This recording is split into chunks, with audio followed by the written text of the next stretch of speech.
शृंगारपुराहून येताच राजांनी भार्गवाचे दर्शन घेतले. सत्पुरुष याकूत बाबांचा आशीर्वाद घेऊन राजे रायगडाला आले. मोरोपंत, हंबीरराव राजांच्या संगती होते. राजे गडावर येणार याची वर्दी आधीच पुढे गेली होती. राजे पालखीतून महादरवाजा पुढे आले आणि पालखी थांबली. राजाराम पालखी नजीक आले. त्यांनी मुजरा केला. 1.5 वर्षात राजाराम केवढे तरी बदलले होते. 8 वर्षांची उमर. राजे खूप उंच आणि बाळसेदार झाले होते. डोक्याला टोप, अंगात अंगरखा, पायात तंगविजार, कमरेला लटकलेली छोटी तलवार. राजांना ते रूप पाहून आनंदाचे भरते आले. पालखी खाली ठेवली गेली. राजे पायउतार झाले. त्यांनी प्रेमाने राजारामांना जवळ ओढले. बाळराजे किती उंच झालात. हंबीररावांच्याकडे पाहत राजे म्हणाले, हंबीरराव, बाळराजे खूप बदलले नाही? जी. आबासाहेब, तुम्ही पालखीतून बरे आलात. तब्येत बरी नाही? आमची तब्येत ठीक आहे बाळराजे, पण आता वय झालं. आता चढउतार जमत नाही. थोडं घोड्यावरून, थोडं पालखीतून, थोडं आधारानं अशी चालढकल चालली आहे. चला आता आपण चालत जाऊ. राजारामांबरोबर राजांनी महादरवाजात प्रवेश केला. राजे गडावर आल्याने नौबतीने जाहीर केले. महादरवाजा चढून राजे वर आले आणि अनाजीपंत सामोरे आले. राजाराम व अनाजी यांच्याबरोबर आलेल्यांवरून राजांची नजर फिरत होती. राजांना पाहून साऱ्यांच्या चेहऱ्यांवरून आनंद ओसंडत होता. आलेल्यात मदारी, मेहतर, जीव महाला, बहिर्जी ही मंडळी दिसत होती. राजांच्या बरोबर आलेल्या येसाजींची, मानाजींची सर्वांबरोबर नेत्रपल्लवी होत होती. राजांनी अनाजींना विचारले, अनाजी, सर्व क्षेम आहे ना? जी महाराज. पालखी का सोडलीत? आमचे बाळराजे भेटले. त्यांना आमच्या तब्येतीची काळजी वाटली, तेव्हा म्हटलं चालून दाखवून त्यांची खात्री करावी. सारे हसले. राजे राजारामांच्या सह चालू लागले आणि याच वेळी गडबडीने पायऱ्या उतरून येणारे राहुजी सोमनाथ नजरेत आले. राजांच्या चेहऱ्यावर स्मित झळकले. राहुजींच्या मुजऱ्याचा स्वीकार करीत राजे म्हणाले, राहुजी, तुम्हाला पाहायला आमची नजर फिरत होती. क्षमा महाराज, आपण आलात म्हणून जगदीश्वरावर अभिषेक ठेवला होता. अंदाज चुकला, थोडा वेळ झाला. आम्ही थट्टा केली राहुजी. सर्वांसह बोलत राजे गडावर आले. राजांची नजर नकळत गंगासागराच्या मनोऱ्यावर गेली. तेथे कोणी दिसत नव्हते. राजांच्या कपाळी सूक्ष्म अटी पडली. दुसऱ्याच क्षणी मनोऱ्याच्या 4थ्या सज्जावर श्वेतवस्त्र परिधान केलेली आकृती नजरेत आली. राजांच्या चेहऱ्यावर स्मित पसरले. राजांनी शिरकाईचे दर्शन घेतले. वाड्याच्या नगारखान्याजवळ सुवासिनींनी राजांना ओवाळले. दहीभात, लिंबू ओवाळून टाकला. वाड्याच्या नगारखान्यातून आत प्रवेश करताच नौबत झडली. राजे नकळत बोलले, 1.5 वर्षाचा काल, पण केवढ्या धामधुमीत गेला. केवढा मुलूक पाहिला. धरित्रीचं विशाल रूप, अनेक भाषा, अनेक रिवाज. मुलूक ओलांडावा तसा थाट वेगळा. जमिनीचा रंग निराळा, पिकं निराळी, हवा निराळी. ह्या भूमीला माझी भूमी म्हणण्याची ताकद केवढी. अभिमानाने ऊर भरून येतो.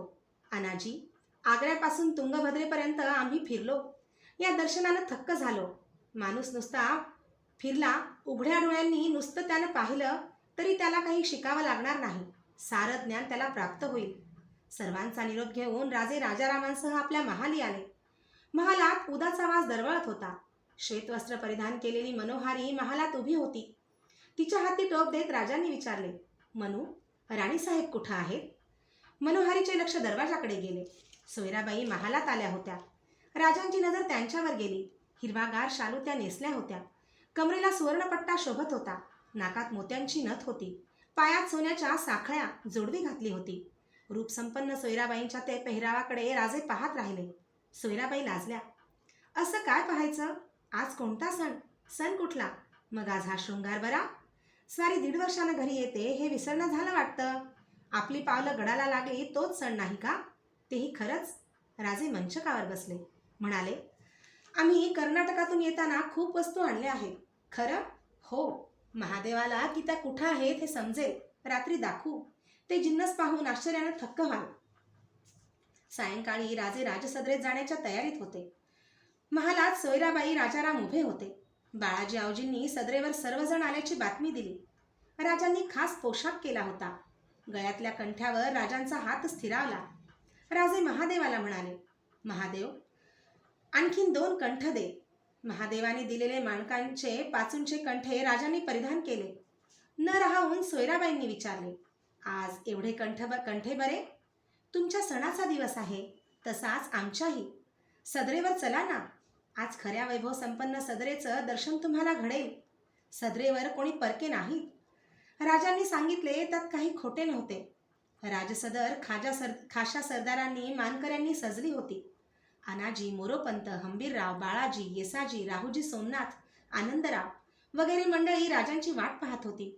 सदर का भरवली याचा अंदाज कुणालाच येत नव्हता. अलकाबांच्या पुकारात राजे सदरेवर आले. साऱ्यांनी मुजरे केले. राजे स्थानापन्न झाले आणि सर्वांची नजर वर झाली. राजे हंबीररावांना म्हणाले, हंबीरराव, तुम्ही आमचे सेनापती. आजची सदर का भरवली हे तुम्ही सांगाल? त्या प्रश्नाने हंबीरराव चकित झाले. म्हणाले, क्षमा महाराज, त्यात कठीण काय? मोरोपंत. राजे उठून उभे राहिले. मोरोपंत सामोरे आले. राजांनी आपल्या मोत्याचा कंठा उतरला आणि तो मोरोपंतांच्या गळ्यात घातला. त्यानंतर राजांच्या आज्ञेने अनाजी सामोरे आले. राजांनी त्यांना माणकांचा कंठा घातला. राहुजी सोमनाथांना राजांनी पाचूचा कंठा बहाल केला. साऱ्यांच्या चेहऱ्यावर आश्चर्य प्रकटले होते. राजांच्या गळ्यात फक्त कवड्यांची माळ शिल्लक राहिली होती. मोरोपंत धीर करून विचारते झाले, महाराज, आज गळ्यातले कंठे उतरून? मोरोपंत, आज आमच्या समाधानाला, आनंदाला सीमा नाही. तुम्ही सोन्याच्या तोड्याचे मानकरी नाहीत. तो अपमान कसा करावा? तुम्हा तिघांवर राज्याची धुरा सोपवून आम्ही कर्नाटकात गेलो. 1-2 दिवस नव्हे, 1.5 वर्ष आम्ही स्वराज्यापासून दूर. पण या कालावधीत तुम्ही राज्य जबाबदारीनं पेललत. आम्ही असतो तर ज्या मोहिमा काढल्या असत्या त्या जारी राखल्या. मोरोपंत, तुम्ही नाशिकची लूट आणली. ती कशाच्या जोरावर? आम्ही नसलो तरी राज्य सुरक्षित आहे ते पेलण्याचं सामर्थ्य आमच्या पंतप्रधानांत आहे. त्याच्याविषयी आनंदाची गोष्ट कोणती? त्याच्या इतकी आनंदाची गोष्ट कोणती? तुमचा सन्मान कंठ्यानंच होणं योग्य. वाईट एवढंच वाटतं की हा सन्मान द्यायला त्र्यंबक सोनदेव आमच्यात राहिले नाहीत. मंत्र्यांच्या सन्मानाबरोबर राजांनी आपल्याबरोबर दक्षिणेत आलेल्या हंबीरराव, येसाजी, आनंदराव वगैरेंचाही सन्मान केला. सदरेत समारंभ संपला आणि राजांनी राजारामांना विचारले, बाळराजे, समारंभ कसा वाटला? आबासाहेब, साऱ्यांना दिलं, पण आम्हाला? सारी सदर हसली. राजे रोखून राजारामांच्याकडे पाहत होते. अनाजी 1 पाऊल पुढे येऊन म्हणाले, बाळराजे म्हणतात ते अगदी खरं आहे महाराज. आपण गेल्यापासून बाळराजे जातीनं गडाकडे लक्ष देतात. सकाळ संध्याकाळ कधी फेरी चुकली नाही. राजांनी कौतुकाने राजारामांना जवळ ओढले. बाळराजे, तुम्हाला द्यायला आमच्याजवळ आहे काय? मांडीकडे बोट दाखवीत राजे म्हणाले, द्यायला एवढी एकच जागा आमच्याकडे आहे. राजांनी बाळराजांना उचलण्यासाठी त्यांच्या काखेत हात घातले. तोच त्यांच्या कानांवर सोयराबाईंचे शब्द आले, पहा हं बाळराजे, मांडीवर बसायला जाल आणि बाळराजांचा ध्रुवबाळ होईल. सारी सदर त्या वाक्याने चपापली. राजांनी सोयराबाईंच्याकडे पाहिले. सोयराबाईंनाही आपण भलतंच बोलून गेल्याचे जाणवले. राजे चटकन म्हणाले, तसं घडायला सुद्धा नशीब लागतं. ध्रुवबाळाला गृहकलहामुळे उत्तानपाद राजांच्या मांडीवर स्थान मिळालं नाही, म्हणूनच ध्रुवाला अढळ पद मिळालं. आमचे युवराज दूर टाकले गेले तरी असंच अढळ पद मिळवतील. अत्तर गुलाब होऊन सदर उठली. राजे आपल्या महालाकडे येत होते. महाल सोप्यात महादेव बासने उलगडीत होता. अनेक बासने संदुकात तेथे गोळा झाल्या होत्या. राजांनी बासने उलगडायला लावली. त्यात नाना तऱ्हेची वस्त्रे होती. जरी किनखापाची ठाणे होती, भरजरी शालू होते, तलम जरीकाठी धोत्रे, रुंद जरी पल्लवाची कर्नाटकी धोत्रे, पंचे होते. शालूंचे बासन राजांनी सोयराबाईंना दाखवले. तुम्हाला हवे ते शालू घ्या. राजांनी नवे आणलेले दागिने दाखवले. एका संदुकीकडे बोट दाखवून राजांनी महादेवाला सांगितले, तिथले सामान जपून महालात ठेव. महादेवने संदूक उघडली. तिथले जिन्नस तो काढू लागला.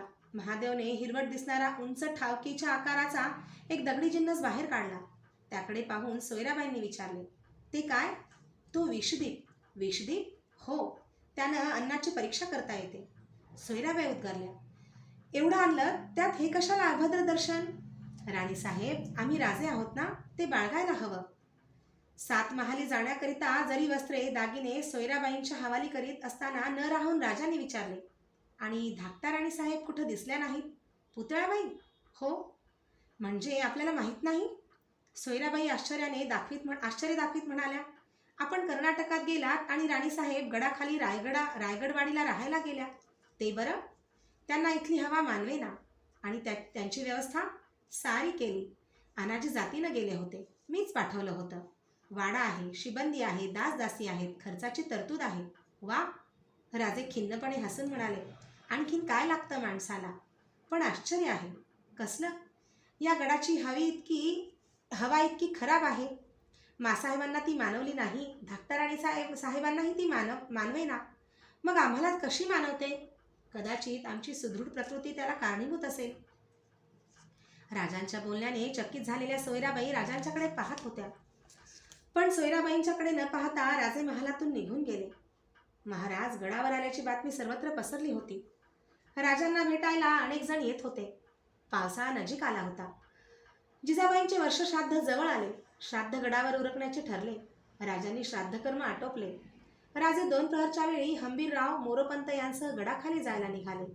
पालखी नाणी दरवाजात आली. नाणी दरवाजासमोर घोडी उभी होती. राजे स्वार झाले. राजांची पथके नव्या पेठेवरून पाचाडला दौडू लागली. रायगडवाडी उजव्या बाजूला टाकून अश्वपथक पाचाडला वळले. खूप लढा बुरुजाजवळची दरड सावकाश चढून राजे खूप लढ्याच्या खिंडीत आले. समोर पाचाडपर्यंतचा झाडीने वेढलेला उतार होता. समोर पाचाडचा वाडा नजरेत भरत होता. राजांचे पथक पाचाडला आले. चौकी पहाऱ्यांचे मुजरे घेत राजे जात होते. पाचाडचा वाडा डाव्या हाती टाकून राजे जिजाबाईंच्या समाधीकडे निघाले. राजांनी समाधीचे दर्शन घेतले. राजे मोरोपंतांना म्हणाले, मोरोपंत, या जागेला नुसत्या समाधीनं केवढं पावित्र्य आलं. या जागेत देखणी बाग उठवा. आयुष्यभर ज्या माऊलीनं आम्हाला मायेची सावली दिली तिच्या विश्रांती स्थानात अखंड सावली राहू द्या. समाधीचे दर्शन घेऊन राजे जड मनाने परतले. पाचाडला न जाता राजांनी गडाकडे जाण्याचा निर्णय केला. खूप लढ्याच्या खिंडीजवळ येताच राजे क्षणभर थांबले. त्यांची नजर समोरच्या दृश्यावर खिळली. समोर काळ नदीचे खोरे पसरले होते. उजव्या हाती उंच चढलेले राजगड टकमक टोकापर्यंत नजरेत येत होते. काळ नदीचे खोरे चारही बाजूंनी पर्वतांनी वेढल्याचा भास होत होता. आकाशात ढगांनी धरलेल्या छपरीतून अचानक सायंकाळची किरणे त्या दरीवर पसरली. दूर उभे ठाकलेले पर्वतकडे त्या किरणात उजळून निघाले होते. हिरवा कंच गालीच्या पसरावा तसा काळ नदीपर्यंतचा मुलूख दाट झाडीने व्यापला होता. त्यानंतर दिसत होती ती आकाशाला भिडलेली पर्वतांची शिखरे. राजांनी ते दृश्य निहाळले आणि ते खिंड उतरून आले. चांगली वाट सुरू झाली. पुढचे अश्वपथक दौडू लागले. राजे मोरोपंत हंबीरराव यांच्यासह दौडत होते. वाडीचा रस्ता डाव्या हाती टाकून उजव्या बाजूला रायगडाची वाट जात होती. पुढचे अश्वपथक रायगडाकडे वळले. पण राजांनी अचानक रस्ता बदलला. राजे रायगडवाडीकडे जाऊ लागले. क्षणभर विचारात पडलेल्या हंबीररावांच्या चेहऱ्यावर स्मित झळकले. त्यांनी मोरोपंताकडे पाहिले. दोघांनी राजांना गाठले. पाठीमागच्या स्वारांनी वेळीच भानावर येऊन लगाम खेचले होते. पुढचे स्वार मागे वळले. रायगडवाडीच्या वाड्यासमोर राजे पायउतार झाले. वाड्यात एकच गडबड उडाली. महाराज दरवाजात पोहोचले. पहारेकरी गोंधळले होते. वाड्यात उडालेल्या धावपळीची राजांना जाणीव होत होती. दासींनी येऊन राजांच्या वरून भाताचे मुटके ओवाळून टाकले. आतल्या चौकात पायावर पाणी घेऊन राजे वाड्याच्या सदरेवर आले. राजांनी महालात पाऊल टाकले. दासी पदर सावरून उभी होती. राजांनी विचारले, राणीसाहेब कुठं आहे? दासीला उत्तर द्यावे लागले नाही. राजांची नजर आतल्या दरवाजाने प्रवेश करणाऱ्या पुतळाबाईंच्यावर खिळली होती. आसमानी रंगाचे पातळ नेसलेल्या पुतळाबाई दारात थबकल्या. क्षणभर राजांची आणि त्यांची दृष्टादृष्ट झाली. पदर सावरीत पुतळाबाई म्हणाल्या, बसावं ना. राजे बैठकीवर गेले पण बसले नाही. पुतळाबाई म्हणाल्या, आधी कळवायचं तरी होतं. काही तयारी तरी करता आली असती. आम्ही तुम्हाला पाहायला आलो. आज मासाहेबांचं श्राद्ध ना. पाचाडला दर्शनाला गेलो होतो. परतत असता राहवलं नाही. अचानक आम्ही धीर करून वाट बदलली. पुतळाबाईंच्या चेहऱ्यावर स्मित प्रकटले. त्या म्हणाल्या, कोणीतरी खरंच म्हणेल, इकडे यायला धीर करावा लागतो. राजे एकदम बदलले. पुतळाबाईंची नजर चुकवीत ते म्हणाले, तुम्ही गड सोडून सुखासुखी आला तसं वाटत नाही. त्याचं कारण आम्ही विचारित नाही. जे घडलं असेल त्याबद्दल आम्ही शर्मिंदे. असं बोलू नये. इथं मला काही कमी नाही. आपल्या पायांची जोड असता काळजी कसली. आम्ही नशीबवान म्हणून हे ऐकण्याचं भाग्य लाभलं. थोरल्या राणीसाहेब गेल्यानंतर आम्हाला कोणी समजून घेईल असं वाटलं नव्हतं.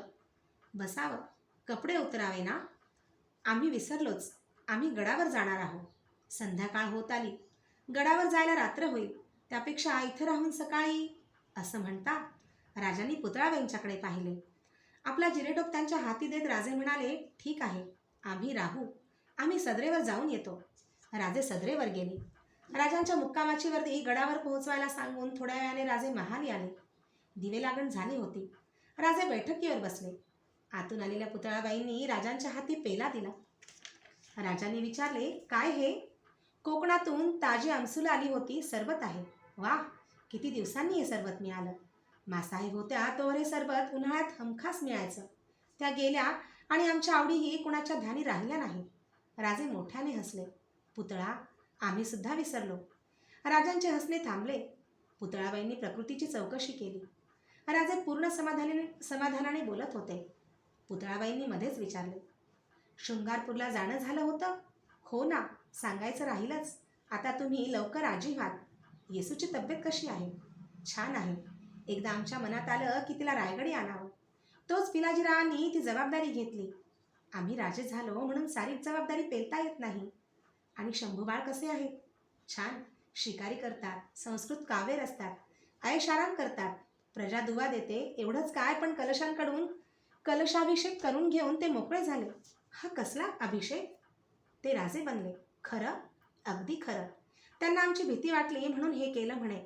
राणीसाहेब, पुढचे दिवस आम्हाला ठीक दिसत नाहीत. राजे उठत म्हणाले, तुम्ही काळजी करू नका, मी बाहेर सदरेवर जातो. राजे सदरेवर आले. रायगडवाडीचे पेठकरी राजांच्या दर्शनाला आले. राजांनी सर्वांची विचारपूस केली. रात्री मोठी मेजवानी झाली.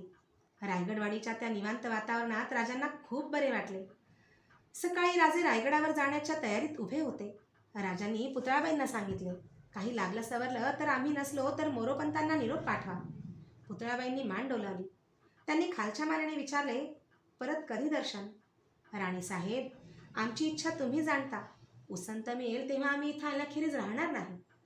आमचं एकाकीपण असह्य होईल तेव्हा आम्हाला या जागेखेरीज दुसरं ठिकाण नाही. पुतळाबाईंना अश्रू आवरणे कठीण गेले. राजे त्यांच्या नजीक गेले. पुतळाबाईंच्या पाठीवर हात ठेवीत म्हणाले, पुतळा, डोळ्यातील अश्रूंनी माणसांची दुःख कधीच धुवून निघत नाही. ह्या अश्रूंनी आम्हाला लाजवू नका. आम्ही तुम्हाला गडावर घेऊन गेलो असतो, पण आमच्या हौसेखातर तू दुःख भोगावंस असं आम्हाला वाटत नाही. आम्ही येतो. पुतळाबाईंनी गडबडीने डोळे पुसले. त्या म्हणाल्या, क्षणभर थांबावं. पुतळाबाई लगबगीने आत गेल्या. परत आल्या तेव्हा त्यांच्या हाती भरजरी सपाता होत्या. कुमकुम मिश्रित गंधाचे ठिपके त्यावर होते. त्या त्यांनी महाराजांच्या पायांशी ठेवल्या. त्या जोड्यांकडे पाहत राजे उद्गारले, कुठले हे जोडे? आपलेच आहेत. आपला राज्याभिषेक झाला तेव्हा मासाहेबांच्याकडून मी मागून घेतलेले होते. आणि त्यांनी ते दिले? राजांनी आश्चर्याने विचारले. हो. त्या म्हणाल्या, मुली, ह्या जोड्याची सोबत तुला आयुष्यभर पुरेल. राजे आपला व्याकुळ भाव लपवू शकले नाहीत. त्यांचा जीव उभ्या जागी भरून आला. मासाहेब, त्यांच्या इतकं आम्हाला कोणी ओळखू शकलं नाही. त्या गेल्या आणि आम्ही पोरके झालो. दुसऱ्यांनाही पोरकं करून बसलो. माझी शपथ आहे. ठीक आहे, काय आज्ञा? आज्ञा कसली? प्रार्थना आहे. एक वार हे जोडे घालून दारापर्यंत जावं. नशिबानं आपलं पाऊल दिसलं. पुन्हा केव्हा वाकडी वाट होते कोण जाणे. राजे खिन्नपणाने हसले. पुतळा, वाकड्या वाटेनं आम्हास नेहमीच जावं लागतं. सरळ वाट दिसत असूनही ती आचरता येत नाही, याचंच आम्हाला दुःख आहे. राजे पुढे काही बोलले नाही. काही न बोलता राजांनी आपल्या पायातले चढाव काढले आणि समोर ठेवलेल्या जरी चढावात पाय घातले. राजांनी काढलेले जोडे पुतळाबाईंनी हाती घेतले. महाराजांच्या मागोमाग त्या दरवाजापर्यंत आल्या. दरवाजाशी राजांची पावले थांबली. पुतळाबाईंनी आपल्या हातातील जोडे पदराने पुसून राजांच्या समोर ठेवले. जड पावलांनी राजांनी जोडे उतरले. आपल्या नेहमीच्या चढावात पाय रुतून राजांनी पुतळाबाईंच्याकडे एकवार पाहिले आणि एकदम ते बाहेर पडले. राजे बाहेर पडताच उभ्या जागी पुतळाबाईंचे अवसान सरले. त्या मटकन गुडघ्यांवर बसल्या. राजांनी काढलेल्या जरी चढावांवर अश्रू ठिपकत होते. त्या मोजड्यांवरचे कुमकुम मिश्रित गंध त्या अश्रूंनी भिजत होते. बाहेर उठलेल्या टापांचा आवाज कानांवर येत होता. पावसाचे दिवस अजूनही राजांचे सैन्य विसावले नव्हते. सिद्धीचा पराभव करण्यात दौलत खान गुंतले होते. सर्जा खानाने राजांची अथणी रायबाग ही ठाणी उठविल्याची बातमी गडावर आली होती. गडाच्या राजकारणाला रंग चढत होता. सदरेवर अनाजी, मोरोपंत, हंबीरराव, आनंदराव, मानाजी मोरे ही मंडळी राजांची वाट पाहत होती. राजे आपल्या महाली सदरेवर जाण्याच्या तयारीत होते. राजे दरवाजापर्यंत आले आणि समोर सोयराबाई आल्या. राजांच्या चेहऱ्यावर स्मित पसरले. आम्ही तुमचीच वाट पाहून सदरेवर जायला निघालो होतो. आठवण झाली हे नशीब. आठवण झाली होती पण आपण दिसला नाही. रायगडवाडीहून आम्ही सकाळीच आलो. 2 प्रहरचं जेवण तेही मनोहारीच्या हातून मिळालं. मग बोलावलं बरं पाठवलं नाही. राणीसाहेब, ह्या गोष्टी बोलावण्यानं व्हायच्या नसतात. तो तुमच्या कर्तव्याचा भाग आहे हे विसरता. राजांच्या करड्या बोलांनी सोयराबाई घाबरल्या. पण क्षणात त्यांचा राग उफाळला.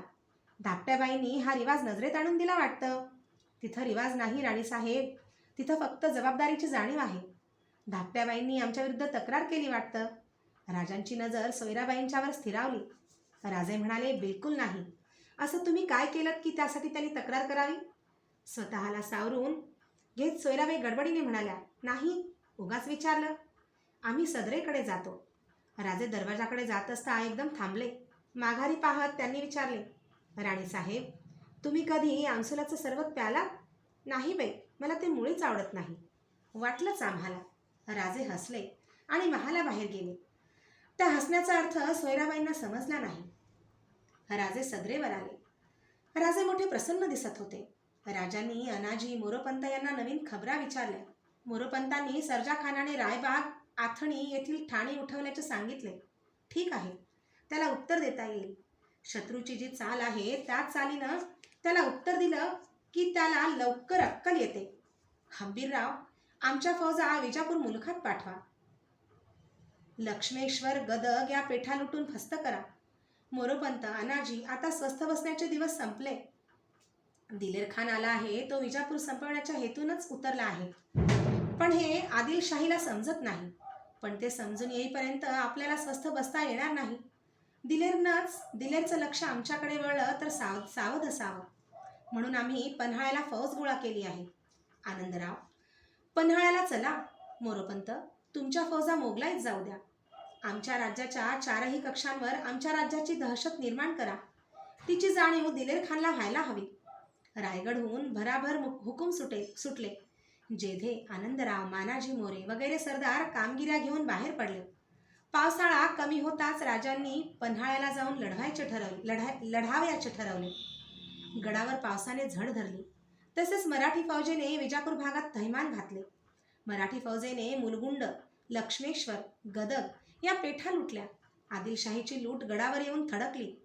पावसाळा संपत आला. श्रावणाच्या अखेरीला गडावर एक बातमी आली. आदिलशाही जमशीर खान, सर्जा खान आणि खुद्द सिद्दी मसूदचा मुलगा राजांच्या विरुद्ध मोहीम उघडणार अशी बातमी होती. राजांना ती बातमी कळताच राजे हसले. सापानं बेडूक धरला असता बेडकानं माशी पकडण्याचा प्रयत्न करण्यासारखं हे कृत्य. दिलेर खान पातशाही बुडवायला टपला असता आदिलशाही फौज आमच्या समाचाराचा विचार करते. विनाशकाले विपरीत बुद्धी म्हणतात ते यालाच. मोरोपंत म्हणाले, महाराज, पण ही बातमी विश्वसनीय आहे. आम्ही कुठला विश्वास धरतो? आता लवकरच आम्ही पन्हाळगड गाठू. आदिलशाही मोगलाई यांची चाल आम्ही तिथूनच पाहू. राजांचा तळ पन्हाळगडी हलणार असे दिसू लागले. पण तो बेत पार पडला नाही. अचानक राजांना ज्वर येऊ लागला. राजे अंथरुणाला खिळले. राजांचे पन्हाळ्याला जाणे लांबणीवर पडले. पावसाळ्याच्या अखेरीस राजांना आराम वाटू लागला. राजे महालात हिंडू फिरू लागले. राजांच्या आरामाने गडावर परत चैतन्य आले. गडावर 2 प्रहरची शांतता पसरली होती. उन्हाच्या उभेत गड अंग चोरून बसला होता. निळाभोर आकाशातून पांढरे ढग वाढत होते. अष्टप्रधान महालातून मंत्री विसावले होते. सदरफडात जामदारखान्यात तेवढी कारकुनांची जाग ऐकू येत होती. त्यावेळी एक जासूद गडावर थैली घेऊन आला. वाड्याच्या दक्षिणेला खालच्या टप्प्यावर असलेल्या मोरोपंतांच्या महाली त्या जासुदाला नेण्यात आले. थोड्याच वेळात मोरोपंत महालाबाहेर पडताना दिसले. मोरोपंतांच्या निरोपानुसार अनाजी, हंबीरराव तातडीने राजसदरेत आले. मोरोपंतांच्या चिंताग्रस्त चेहऱ्याकडे पाहून अनाजींना काही समजेना. सदरेवर तिघेच होते. अनाजींनी विचारले, काय झालं मोरोपंत? अजून झालं नाही, पण काहीतरी होणार असं वाटतं. आत्ताच ही थैली गडावर आली, वाचा. अनाजींनी थैली घेतली. ते पत्र वाचू लागले. पत्रातील मजकुराबरोबर नजर मोठी होत होती. काही ओळी परत वाचल्या जात होत्या. पत्र वाचून संपले आणि अनाजींनी निश्वास सोडला. अनाजी, काय आहे? आपलं कर्म आहे हंबीरराव. आपले युवराज दिलेर खानाशी बोलणी करत आहेत. कसली? अनाजी खिन्नपणे हसले. सेनापती ते कसं कळणार? कदाचित ते कलशांना ठाऊक असेल. ते कुंडली पाहतात, होम करतात. जारण मारणात ते जाणते आहेत. पण ही बातमी खरी कशावरून? हंबीररावांनी विचारले. कशावरून? हंबीरराव, असल्या बातम्या खोट्या ठरत नाहीत. आपला खास नजरबाज बाजी नाईक याने ही थैली पाठवली आहे. दिलेर खानाच्या छावणीवर खुद्द जनार्दन पंतांना त्यांनी पाहिलं आहे. बापरे, ते उद्गारले. काहीतरी मोठं राजकारण शिजत आहे. नुकतेच महाराज आजारातून उठले आहेत. अजून पुरते बरे झाले नाहीत, तोच ही बातमी महाराजांना फार काळजी वाटेल. मोरोपंत म्हणाले. पण त्याखेरीज इलाज काय? महाराजांची चौकशी करा. महादेवला बोलावण्यात आले. अनाजींनी विचारले. महाराज काय करत आहेत? सुख करत आहेत, महादेवने सांगितले. महाराज 2 प्रहरी बरे झोपले? हंबीररावांनी काळजीच्या सुरात विचारले. सकाळपासून कसर आल्यासारखी वाटते, म्हणाले. वैद्य येऊन गेले, नुकताच डोळा लागला. आणि राणीसाहेब? अनाजींनी विचारले. महाली आहेत, बोलावू? हां, अनाजींनी संमती दिली. सोयराबाई सदर महाली आल्या. तेव्हा तिघांची कुजबूज चालली होती. अनाजी बोलावणं परत पाठवलं. महाराज झोपले असं कळलं तेव्हा. हो, आज तब्येत परत नरम झाली. काय काम होतं? तसं जरुरीचं काम आहे राणीसाहेब, अनाजींनी सांगितले. युवराज दिलेर खानाशी बोलणी करण्यात गुंतले आहेत असं कळतं. क्षणभर सोयराबाई विचारात उभ्या राहिल्या. नकळत एक वेगळेच समाधान त्यांच्या चेहऱ्यावर उमटले. त्या म्हणाल्या. मी उठवते, थोड्या वेळानं तुम्ही या. राजांना चांगली झोप लागली होती. सोयराबाईंनी त्यांना उठवले. दचकून जागे होत राजांनी विचारले. काय झालं? का उठवलं? मोरोपंत अनाजींनी जागं करायला सांगितलं. तातडीचं काम आहे म्हणे. राजांनी आपला घाम टिपला. ते उठले. थंड पाण्याने त्यांनी तोंड धुतले. त्या गार स्पर्शाने त्यांना बरे वाटले. राजे शयनगृहातून महाली आले. अनाजी, मोरोपंत, हंबीरराव आले होते. मुजऱ्यांचा स्वीकार करून राजांनी विचारलं. काय आहे अनाजी? अनाजींनी मोरोपंतांच्याकडे पाहिले. मोरोपंत म्हणाले. बातमी तितकीशी चांगली नाही. दिलेर खानाच्या गोटातून बातमी आली आहे. युवराजांची आणि दिलेर खानाची अंतस्थ बोलणी चालू आहे. काय सांगता? राजे आश्चर्याने उद्गारले. हो, एवढंच नव्हे तर खुद्द जनार्दन पंतांना दिलेर खानाच्या तळावर पाहिल्याचं लिहिलं आहे. राजांची झोप कुठच्या कुठे उडाली. सोयराबाई म्हणाल्या. युवराजांना अटकच करायला हवी. सर्वांची नजर सोयराबाईंच्याकडे वळली. राजे शांतपणे म्हणाले. राणीसाहेब, तुम्ही आज जा. राजकारण सवती मत्सरा इतकं सोपं नाही. राजकारण सवती मत्सरा इतकं सोपं नाही. सोयराबाई संतापाने निघून गेल्या. राजांच्या कपाळी घर्मबिंदू गोळा होत होते. राजांनी विचारले. बातमी खरी? तीच संशयाला जागा नाही. युवराज आणि दिलेर खान यांच्यात कोणतं राजकारण शिजतं कळत नाही. अचानक राजांच्या चेहऱ्यावर आशा प्रकटली.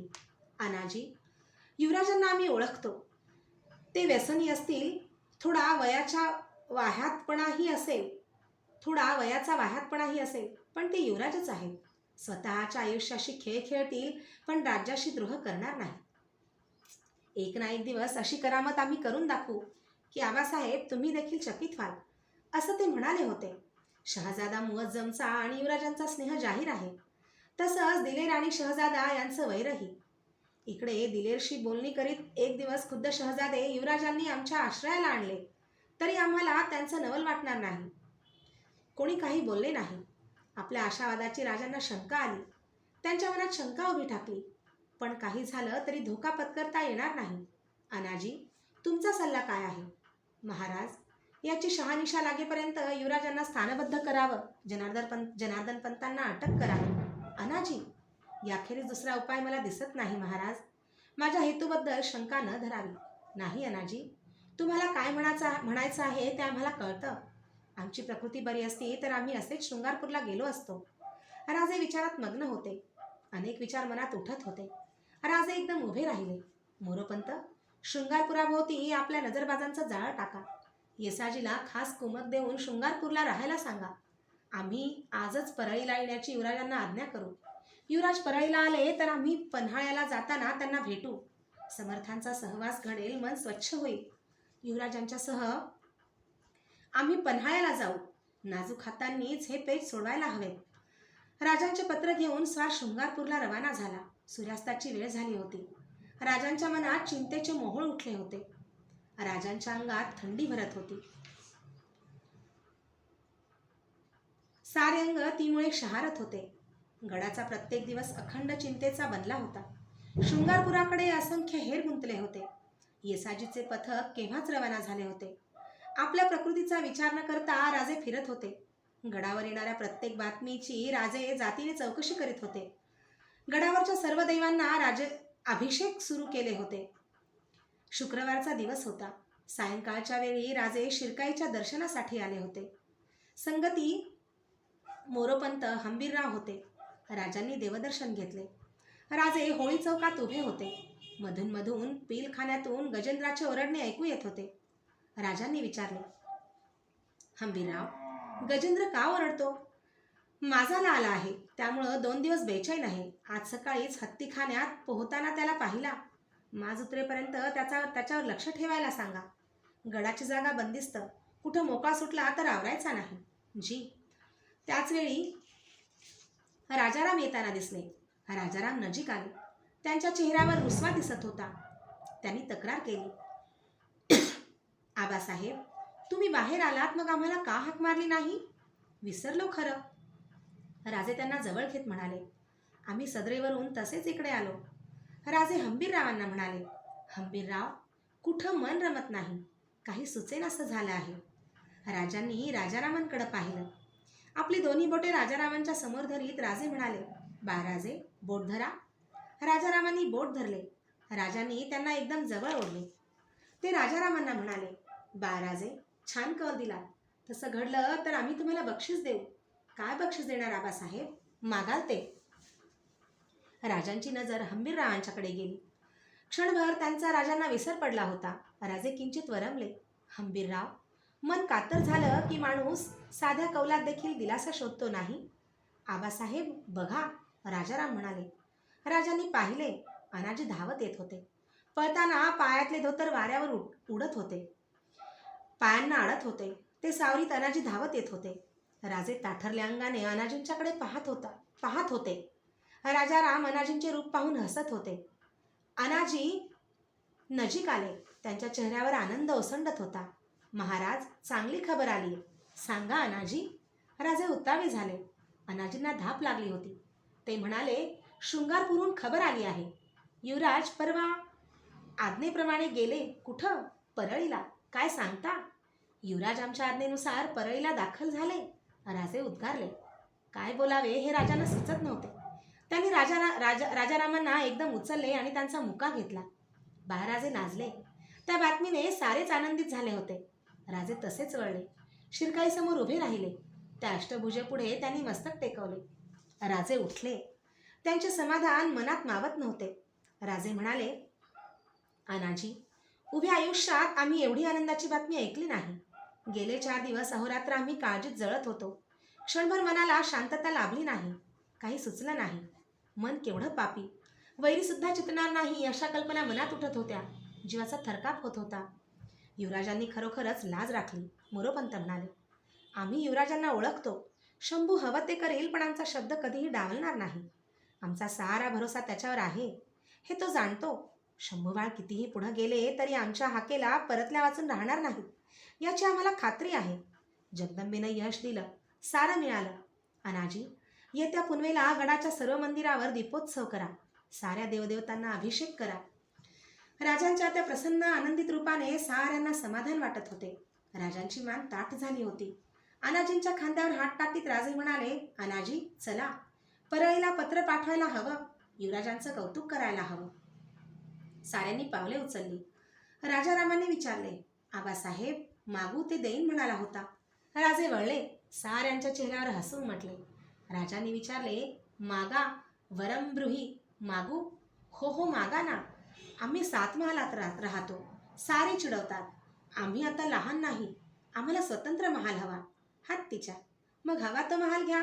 आम्ही दादा महाराजांच्या महालात राहू. आणि दादा महाराज आले तर आम्ही त्यांच्याबरोबर राहू. मग तुम्ही जरूर दादा महाराजांच्या महालात राहा. चला. राजाराम ती बातमी सोयराबाईंना सांगण्यासाठी पुढे धावत होते. हसणाऱ्या राजांच्या पाठोपाठ सारे वाड्याकडे जात होते.